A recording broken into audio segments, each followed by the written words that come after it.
right, hello wine drinking people. Today is Friday the 13th, and what an unlucky day to have our first 2010 Brunello come in. Well, you can never be unlucky when your first 2010 Brunello comes in. This is a vintage that many people have been anxiously waiting for. And I'll never forget Vincenzo Abruzzese telling me, man, just wait until these 2010s come in from Valdicava. He was saying this is going to be one of the greatest vintages we have ever had.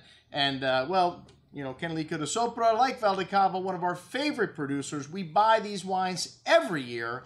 I'll never forget the dinner we did years ago with young Francesco, the next generation here to take over the winery. And he was only 20 years old at Mancini's on Las Olas. We did 10 vintages of his Brunello all the way back to 1981. I got up and introduced him as the next generation, taking over this famous property. And he mentioned everyone. He was 20 years old at that time. And I said, Francesco, you're not old enough to drink in this country at 20.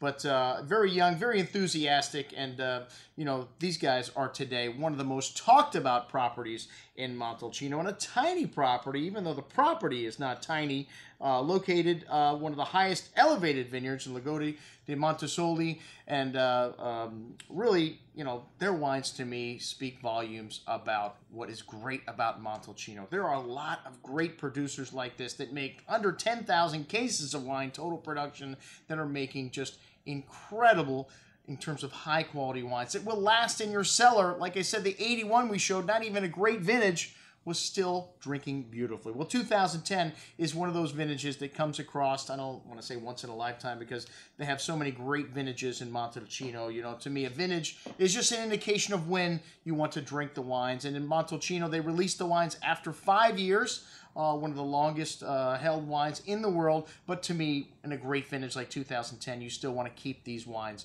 for another 10, 15. In 2010, you could keep 20 or more years. That is one of the great things about wine to me. One of the most interesting things is its ability to age and to evolve. And these 2010 vintage wines, like I said, just an incredible year for Montalcino. Incredible richness, incredible depth.